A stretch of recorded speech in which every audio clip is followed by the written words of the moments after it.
सम्यक दर्शन का चैप्टर यहाँ चल रहा है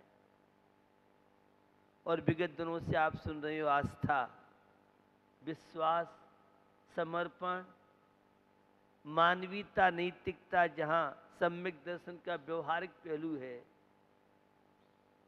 तो आध्यात्मिक क्षेत्र में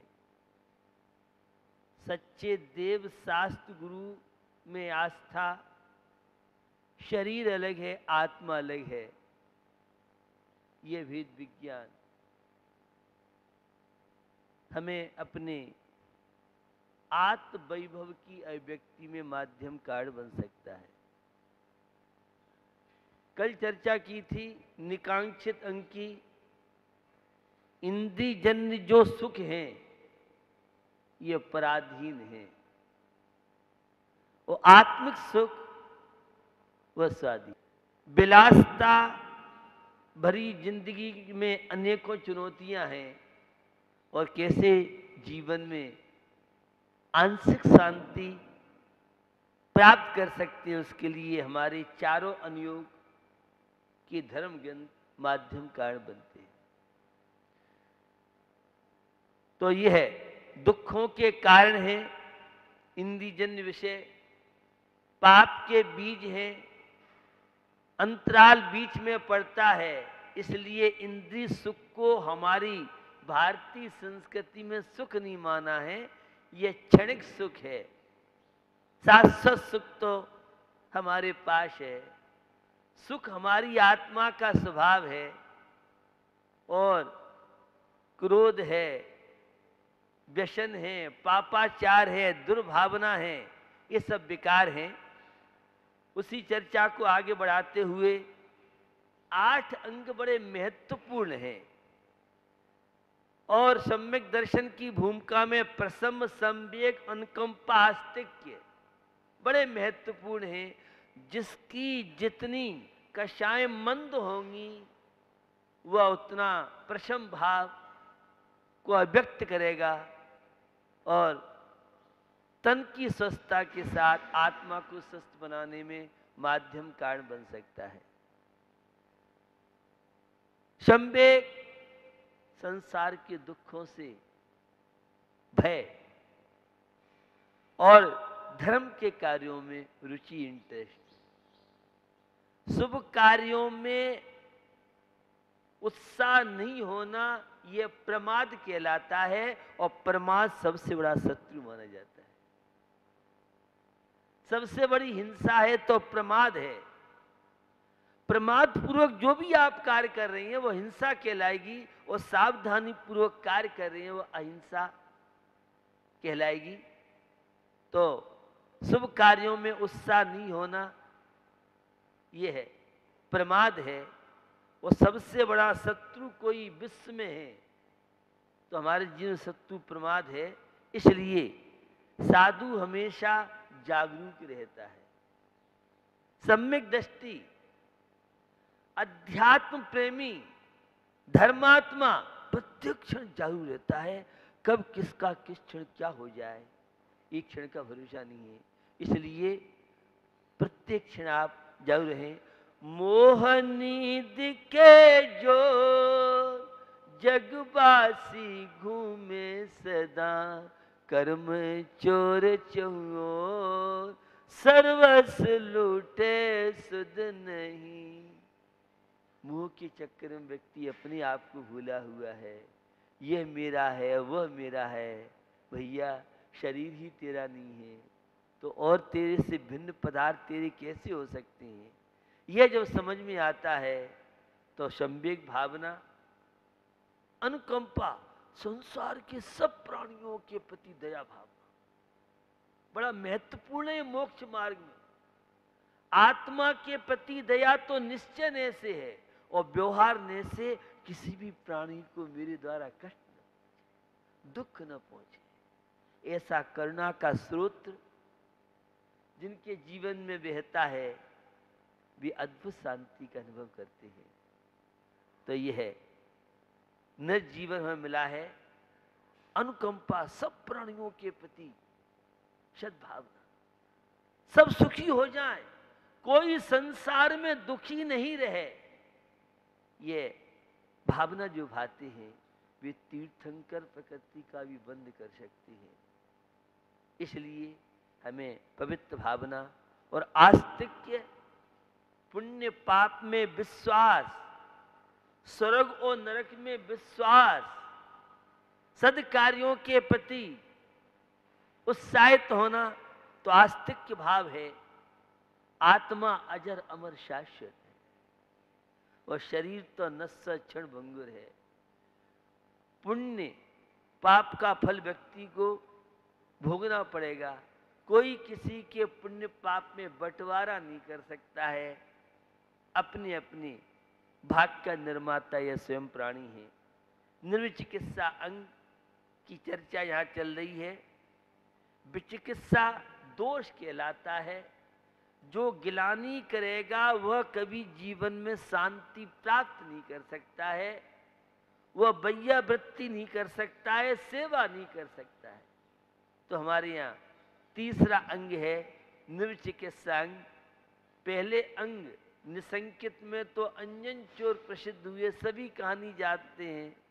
दृढ़ आस्था थी, श्रद्धा थी, विश्वास उसे था। और दूसरे अंग में निकांक्षित अनंतमती की कहानी से आप सब परिचित हैं। और तीसरा अंग निर्विचिकित्सा अंग है। उसी की बात आचार्य समंत भद्र स्वामी अपने शब्दों में कर रहे हैं।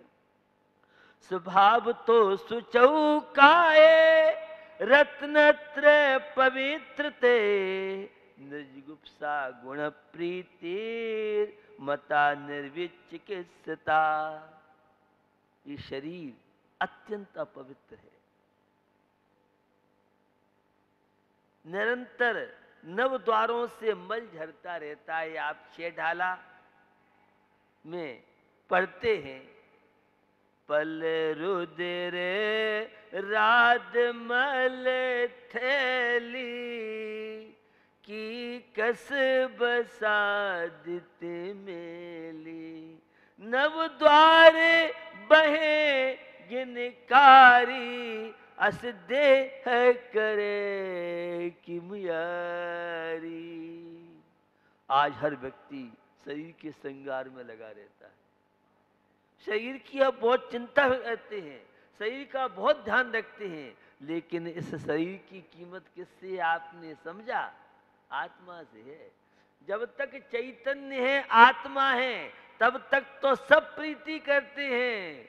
और इसके अंदर से वह राम निकल जाता है, वह चैतन्य निकल जाता है, आत्मा चला जाता है, तो इस मिट्टी की कोई वैल्यू नहीं करता है। और तो इस मिट्टी की साज संभाल में दिन रात लगा रहता है। सोचिए, विचारिए, हमें यह नर जीवन मिला है। यह नर जीवन परमात्मा बनने के लिए मिला है। यह नर जीवन संसार के बंधनों से मुक्त होने के लिए मिला है। यह नर जीवन संयम तप त्याग की साधना के लिए मिला है। स्वभाव तो सुचौकाए, यह शरीर अत्यंत अपवित्र है। नव द्वार से निरंतर मल झरता रहता है, लेकिन रत्नत्रय पवित्र थी। सम्यक दर्शन, सम्यक ज्ञान, सम्यक चारित्री रत्नत्रय कहलाती। वे रतन तो जड़ हैं, नष्ट हो जाते हैं, लेकिन ये सम्यक दर्शन, ज्ञान, चारित्र ये आत्मा के स्वभाव हैं, आप सबके अंदर है राग रहित अनुपम वे तो तू राग रंग में रंगा हुआ। तज राग द्वेष क्रोधाद सभी इनके कारण दुख पाता है। निज के गुण निज में है चेतन, तू पर में क्यों भरमाता है। इन्होंने तो राग द्वेष मोह आदि सारे विकार नष्ट कर दिए हैं, और हम राग द्वेष की यात्रा करते हुए आत्मवैभव की अभिव्यक्ति नहीं कर पा रहे हैं। तो हम भी बीत रागी बन के संयम तप त्याग की साधना के माध्यम से सम्यक दर्शन ज्ञान चरित्र के द्वारा हम भी आत्मा रह सकते हैं। तो रत्नत्रय के कारण यह शरीर पवित्र माना जाता है। तो जो उस गुणी में प्रीति करते हैं, गुणवान से प्रीति करते हैं और गुण रहित में मध्यस्थ रहते हैं। दुर्जन के प्रति भी मध्यस्थ भाव रखना, ये है जैन धर्म की विशेषता। क्योंकि दुर्जन क्रूर को मार्ग रतों पर क्षोभ नहीं मुझको आवे, साम्य भाव रखूं मैं उन पर ऐसी परिणति हो जावे। तो दुर्जन है, दुष्ट है, क्रूर है, संसार में सब तरह के लोग हैं। कैसा भी कलयुग आ जाए, अच्छे लोगों का, धर्मात्माओं का, सम्यक दृष्टि का यहाँ अभाव नहीं होगा। और कैसा भी अच्छे से अच्छा समय हो, तीर्थंकर की सान्निध्यता भी होती है, उस समय भी दुर्जन लोग, मिथ्या दृष्टि लोग, अधार्मिक लोग, ये 5 पापों का भी जीवन व्यतीत करने वाले होते हैं। भले ही संख्या उस समय उनकी कम हो, तो हमें यह जीवन मिला है, ये निर्विचिकित्सा गिलानी विजेता के लिए मिला है। जो गिलानी करेगा वह कभी वैयावृत्ति नहीं कर सकता है, सेवा नहीं कर सकता है। तो मुक्ति के साधक सद्गुणों को अपना करके हम जीवन का विकास करेंगे तो निश्चित इस निर्विचिकित्सा अंग के माध्यम से हम अपनी आत्मा का विकास कर सकते हैं, आत्मा की उन्नति कर सकते हैं। उद्यायन राजा की कहानी आप सबने सुनी होगी, स्वर्गों में चर्चा थी। उद्यायन राजा निर्विचिकित्सा अंग के धारी है और एक देव ने मुनि का रूप धर करके परीक्षा ली। सारे शरीर में स्मेल आ रही थी, भयंकर बीमारी थी और उद्यायन राजा को मालूम पड़ा वो धर्मात्मा था। उसे मालूम था धर्म से ही शांति मिलेगी। रोज अपने द्वारे पर पड़गान करता था और अपने भाग की सराहना करता था। रत्नत्रय के धारी, आत्मा की साधना करने वाले, ऐसे सपर भेद विज्ञानी शुद्धोपयोग और शुभोपयोग में जीवन के क्षण व्यतीत होते हैं। ऐसे मुनराज का पड़गान हो। मालूम पड़ा शहर में, नगर में मुनराज आए हैं, पड़गान किया। सारे कर्मचारी भाग्य उनकी स्मेल आदि को देख करके उन्होंने आहार दिया, बमन कर दिया। परीक्षा लेनी थी। वह राजा और रानी, उन्हें अहंकार नहीं था, वे धर्मात्मा थे, सम्यक दृष्टि थे, विवेकशील थे। स्वयं की निंदा कर रहा करते हैं, कौन सा हमारे द्वारा ऐसा पदार्थ आ गया जिससे मुनराज को उल्टी हो गई। ज्ञानी तो अपने दोष देखता है, अज्ञानी दूसरों के दोष देखता है।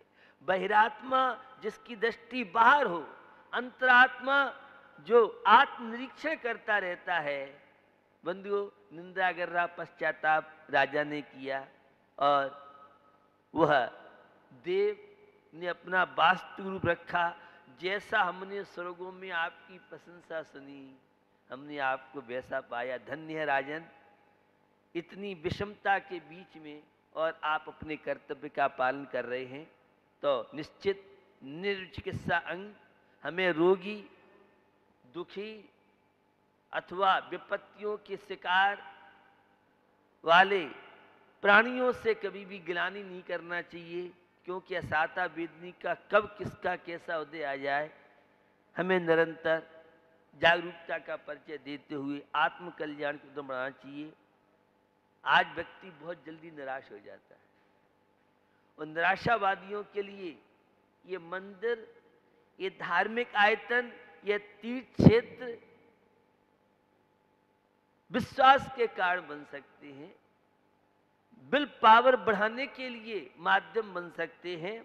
कोशिश करने वालों को कभी हार मिलती है, क्योंकि जो प्रयत्न करता है या तो सफलता मिलेगी या असफलता मिलेगी।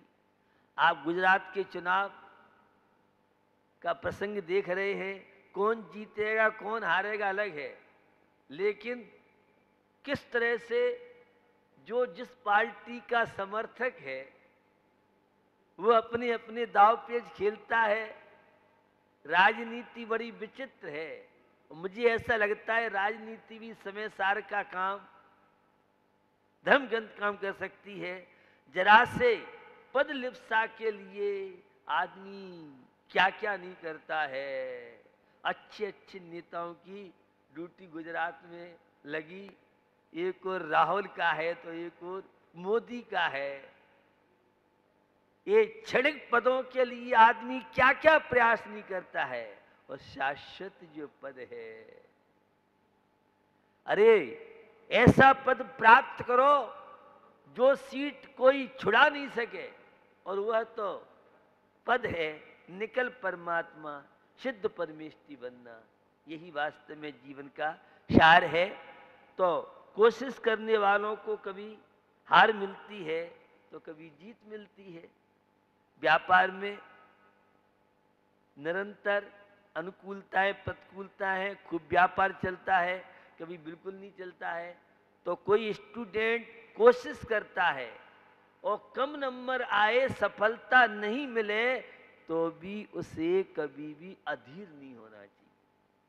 और इस विषय में माता पिता का बहुत बड़ा पार्ट हो सकता है। मैं हमेशा कहता रहता हूं, कोई भी स्टूडेंट पढ़ाई कर रहा है तो हर माता पिता को कहना चाहिए, बेटा कम नंबर है तो हम तेरे साथ हैं, और ज्यादा है तो साथ है, तू घबरा मत, तू तो मेहनत कर।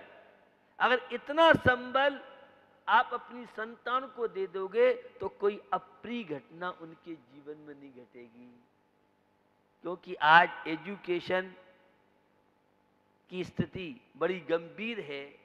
परसेंट के चक्कर में रिजल्ट थोड़ा कमजोर आए तो क्या क्या अनहोनी घटना होती है।